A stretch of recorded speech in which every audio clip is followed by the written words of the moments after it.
Welcome to Caribbean Calendar. I'm your host, Suzanne Richards. On today's episode, I will be interviewing the president of the Guyana-Ottawa Association as well as the president of the West Indian Youth Association of Ottawa. I'm so excited. Come along with me.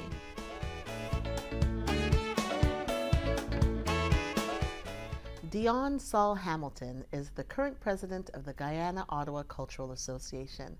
A resident of Ottawa for over 30 years, Dion has been active in the association since she was a teenager when her mother was a member of the executive. Now a mother herself, she works with the association to share and promote Guyanese heritage across generations. Welcome to Caribbean Calendar. Thanks so much for having me. I'm happy to be here. I'm so excited to have you. So your mom was a member. My mother was the secretary on the executive for I don't even know how many years, up until the early 2000s. So you were in training. Growing up in my household, when mom had a job to do, we all had a job to do. I remember doing calls for the exec. I remember stuffing envelopes. We were heavily involved. So for those who don't know where Guyana is, because sometimes people get confused, or like, is Guyana really Caribbean? Yeah. Tell me a little bit about Guyana. So the country is geographically in South America, but culturally part of the Caribbean.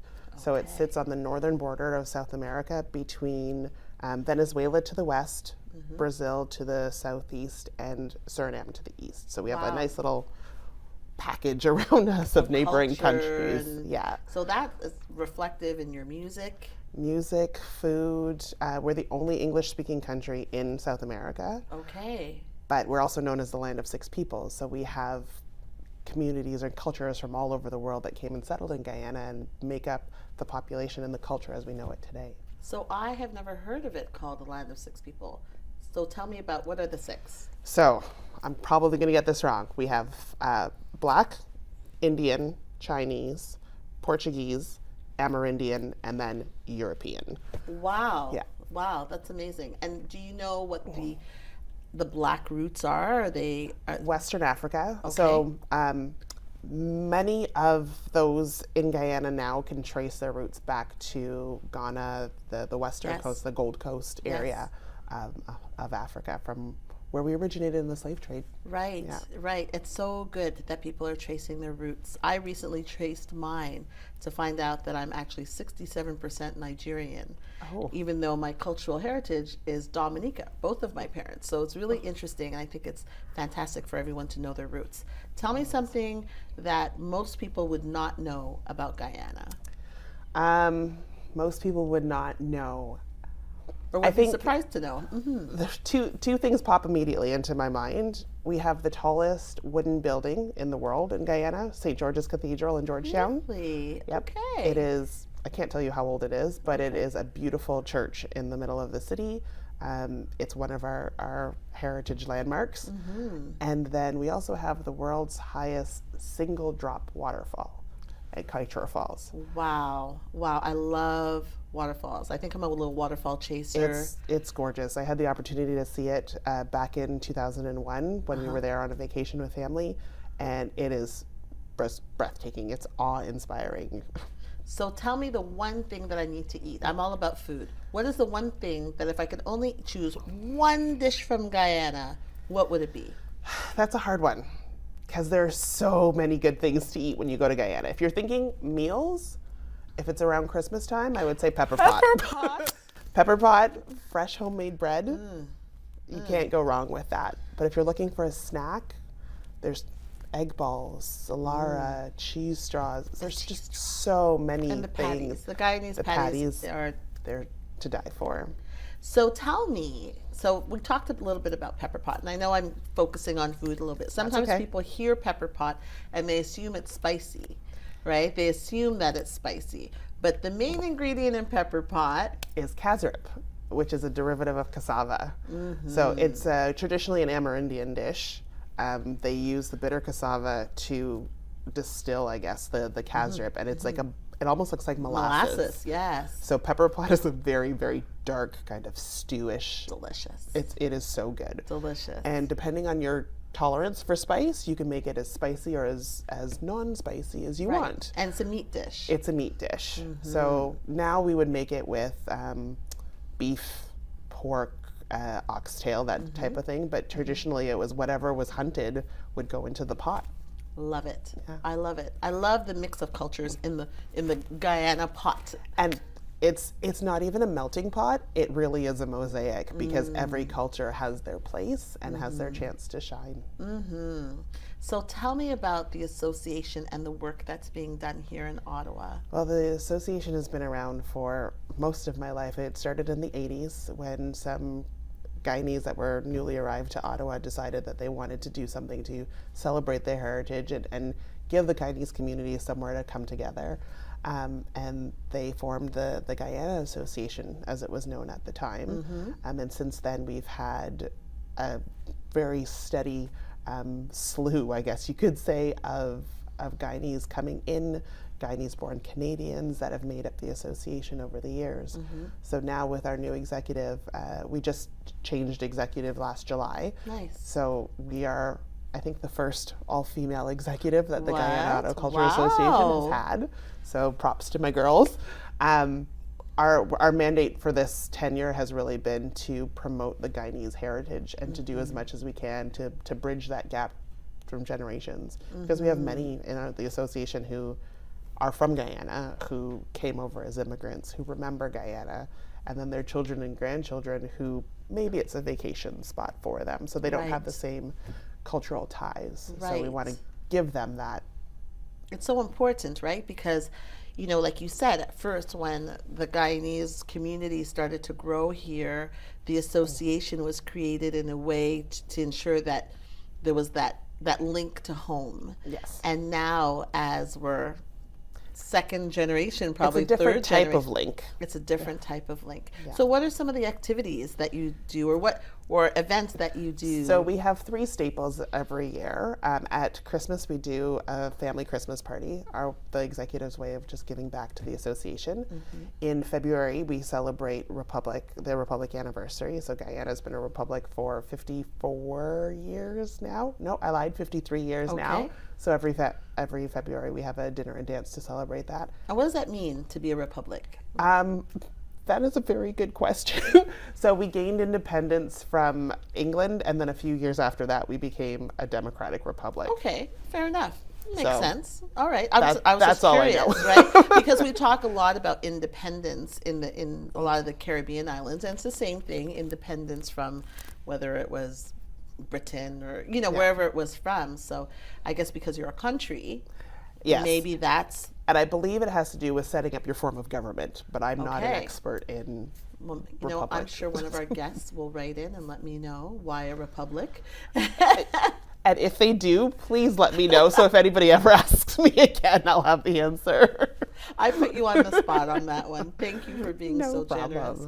So tell me a little bit more about the events that you're doing. The third event that we have is actually coming up next Sunday. We have our annual Mother's Day celebration. And that's another opportunity for us to get together, to celebrate the mothers in the association, and to just have family time. Give everybody an afternoon out where mom doesn't have to cook. Oh, so there's food involved. There will be food. Tell me about the food. Tell me about the whole event. I walk in, and then what? So you walk in. We're going to have some performers. So we have some of our young people who will be performing, as well as some other community members. We have some special guests coming on. Don't want to spoil the surprise. And then we also have food and desserts that will be served, as well as a bake sale with some of our, as you were saying, patties, mithai, fresh made bread, hopefully, and that people can buy to take home with them. I love a good Caribbean style bake sale. I love a good Caribbean style bake sale. So what else do you have happening? Well, this summer we have our joint picnic coming up. So we have sister associations in Montreal, or a sister associate in Montreal, that we do an annual, what we call the halfway picnic. So we meet halfway between here and Montreal to be able to associate with them or celebrate with them. And we're hoping this year to also bring back what was once a staple in the Guyanese community. It wasn't a Goka event at the time. Okay. But they used to do an oldies party, and we're hoping to be able to bring that back. I remember the this oldies year. parties. Yeah. That is so much fun. Thank you so much for being our guest today. Is there anything else that you want our viewers to know? Probably just that the Guyana Ottawa Cultural Association isn't just for Guyanese. We welcome Guyanese, friends of Guyanese, Guyanese associates. Anybody is welcome, and we're always happy to have them to join us. Thank you so very much. It's been a pleasure having you. Thank you for having me, Suzanne. And see you at the bake sale. I'll make sure to save you a patty. Thank you. Thank you.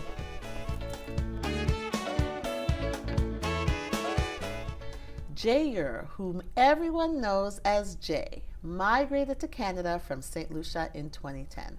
Her academics span from business administration, business management, economics, and most recently as a wedding planner. With a passion for youth development and her Caribbean culture, Jay formed the West Indian Youth Association of Ottawa in January 2020 with the goal of cultivating Caribbean roots among our youth in the city. Jay Joseph Antoine, welcome to Caribbean Calendar. Thank you, Suzanne. It's awesome to be here. I've been waiting for this moment. You look stunning. Oh, thank you. You look fabulous in your traditional wear. Yes. So we have to start with your wubdwiyet.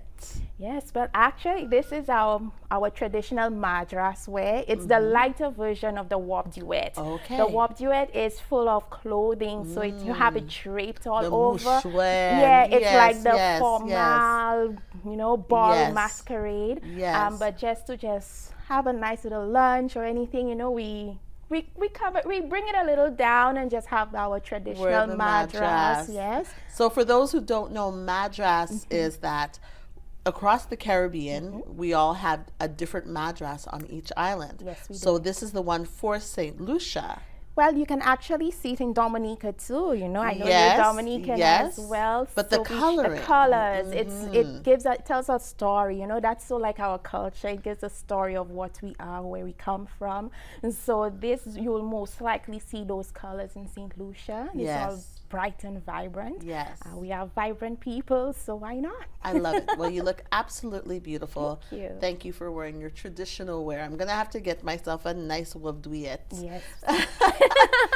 So, wow, there's so much I want to talk to you about because, not only have you started this organization that is doing such wonderful work, I want to know more. I want you to tell our viewers more about the West Indian Youth Association and its goals, its mandates. Yes, so the West Indian Youth Association is a brainchild that has been in the pipeline for years, but I never took the initiative to make it into a reality. Until January 2020, I'm like, this is the time. It's action time. And I created it with the goal of really cultivating, educating, developing our Caribbean culture, because there's so much of our Caribbean culture within the fabrics of Canada that it's hard to not acknowledge and celebrate. And there's always the concern of making sure it's moved on from generation to generation. So I want to see it in our young people. I want them to celebrate the Caribbean culture. I want them to embrace it. I want them to teach it. I want them to live it and breathe it and just enjoy who they are. And also, as an international student myself, I had the difficulty with the transitioning into a new society and wanting to keep that closeness of home. So that's another motivation for me in forming the West Indian Youth Association of Ottawa, as I know it's a way to stay connected, So tell me, what constitutes youth? Because I think I'm young at heart. But what exactly is a youth in the eyes of the association? In the eyes of the association, we look at our children and youth from the ages of 5, from the time they can realize themselves, all the way up to the age of 35, 40. Because you still have that youthfulness. Your culture never dies. It never ages you. It just keeps you going. But just for our purposes, we keep it in that time span and age range, and to really, we need the older ones, the older youthful ones to help pull the younger ones to really embrace the Caribbean culture in the city. Because part of our culture is a village mentality, right? Yes, we always say it takes a village to raise a child, and that's where it stems from. And I hold that very, very dear to me, and I carry it everywhere I go. So tell me now, the West Indian Youth Association. West Indian is sometimes is a term that a lot of people don't hear anymore. Yes. Tell me, in the eyes of the association, what it means in terms of West Indian. Like, who does that cover when we look?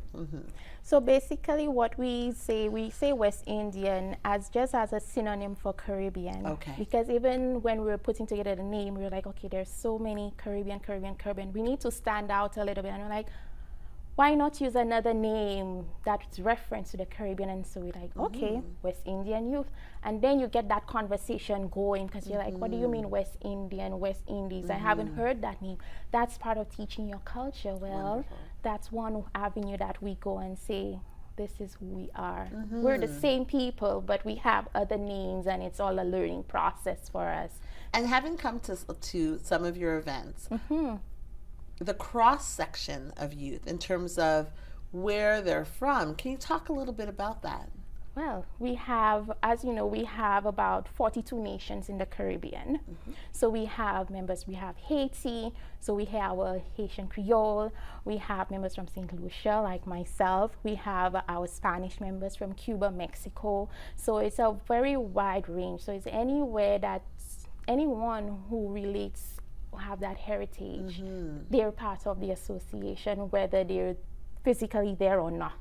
Fantastic. So that's how it goes. But one other aspect that's very important to us is that, yes, it's for Caribbean youth to help develop and build and promote, but part of loving your culture is also sharing your culture and teaching about your culture. So we don't only cater to just Caribbean youth with Caribbean background or descent, but we're like, if you're just interested in knowing more, because most people don't know the 6 languages of the Caribbean, they don't know all the nations in the Caribbean, that's an avenue that we leave open to, hey, we love our culture enough to share and teach you about our culture.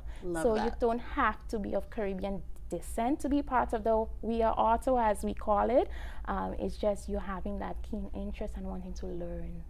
Let's talk about those learning events. Yes. Let's talk about the big learning event that you do. You do it all throughout the year, but in October. Yes. Tell me about that. Yes, so in 2021, We Are Ottawa, we started putting a request to proclaim October as Caribbean Heritage Month in Ottawa. So it gives us an opportunity to teach and share and celebrate our Caribbean culture, because as you may know, there is no Caribbean Heritage Month in Canada. So We Are Ottawa, that's one of the projects we're undertaking, is to try and change that. So for now, we're continuing having a proclamation for October as Caribbean Heritage Month.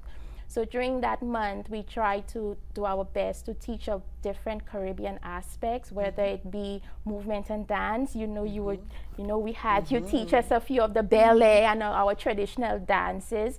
And this year we're looking at storytelling through different means. So storytelling is very much part of our Caribbean culture. It gives you the little gist, the little je ne sais quoi, Well, that leads me to this special lady that I Oh met. my goodness. Tanti J. Tanti Jane, all sauce. Loves to tell stories. Tell me how that character, that not even character, that personality came to be. Tanti J. Yes. It's actually funny because I remember I was recording a video message for the community, and I'm like, back home, I wouldn't just be sitting behind a video. Back home, you always have to add a little something to spice it up, And then I had my madras material. I was like, oh, let me just wrap that around. And one thing led to another, and then this lady came out, Tanti J. And Tanti J foot hot. When I tell you her foot is hot, especially during October and Caribbean Heritage Month festivities, you'd always see her. And she always, getting the vibe in, always there to tell you a story and tell you to make sure you check out We Are Ottawa. And You're giving me a little taste. I know. Tanti J want to come out? Let her come out. Suzanne, how you doing? It's a cafe. fet, Saka fet, Tanty J. Well, I reach it. You think it's now I trying to reach her, but Tanty J have to make us reach her. Yeah. So, Suzanne, you know they have a lot of things going on for Caribbean Heritage Month this year. Tell me about it, Tanty J. Let me tell you. Watch it. I have to see back. Now I forget my glasses, so I can see you, but I can see you. I can tell you the source. Yes. So yes, I hear we are Ottawa. They're having a Caribbean Children's Mass Camp on the 22nd of October. I say, what's that? A mass camp? Yes. What is that? You know they always have carnival, but we notice carnival dying, the spirit of carnival. We want to know what's going on. My niece Marcus masquerade J all over the place running around. So she tell me they want to teach the young ones of the history of carnival and how to tell a story for carnival. All that sweet. Oh, wow. But not that. Then they tell me, I saw President J the other day, and she say, well, on the 15th of October, they're having the Caribbean Youth Seminar. I say, what's that, Caribbean Youth Seminar? I'm like, I should send my niece. She's like, yes. She want them to start a legacy. She want them to develop a project that's done by youth, run by youth, for youth. I say, sweetheart, do that belly say, bossy boy. I tell you. So you know, Tanty J food going to be hot this October, Tanty J, I telling you. Love you, Tanty J. Oh my goodness. I love how Tanty J, even the speak changes, because we have a certain way of speaking in the Caribbean, and it's such a beautiful way for you to teach the culture so that they're hearing it. It's not just, it's like, oh wait, it's not only my family that speaks that way, or not only my family that has the expressions. I think it's so beautiful. So when you meet Tanty J again, please tell her that I love her. And I'm just so excited. So October, tell me, you did a lot of work to get that proclamation happen. Yes. And tell me about why October. So that's always the first question I get. But the Caribbean is all about warmth. Why not in the summer? Why October? October is cold. I'm like, okay, this is where the education and embracing your culture comes in. And we're talking about the Caribbean-Canadian Connect. So October happened to be the month where the multiculturalism policy came into being. It happened to be the month where the Immigration Act got adjusted. So these two provided wider opportunities for our Caribbean ancestors to come through the doors of Canada and make Canada their home, where they have contributed drastically to every fabric of Canadian society. In addition to that, October is also recognized as our Creole Heritage Month. Hence, you can see some of the madras we wear during Creole Heritage. That's celebrating our French culture. Then we also have, October is also the Latin American Heritage Month, is where we celebrate our Spanish culture within the Caribbean. So you have all these factors in October that justifies or gives us more reason to celebrate who we are as Caribbean people. So it was the perfect month. So it's and like the sweet is spot. that it might be cold here, but it's not cold everywhere else or in the Caribbean. So why not October? Caribbean people, you know, we have to bring the heat, bring the chalet, you know, regardless of the month. So right now we're advocating for it, and we're in the process of petitioning our legislative to, you know, take a look at it, and it gives you the platform as well. That's right. As to celebrating your heritage. And not just that, it also gives you a time for the students, because they're in school, and it's about teaching that culture and having the culture strength. So you know, so October is a real sweet spot, and it could work. It will work. Thank you so much for all your work. Thank you. I appreciate you on behalf of our viewers and on behalf of the Caribbean community. Thank you for the work that you're doing for the next generation. Thank you, and thank you so much for the opportunity. It's been wonderful, and I'm sure you'll see Tanty J soon. I look forward to it. Ashe. Ashe.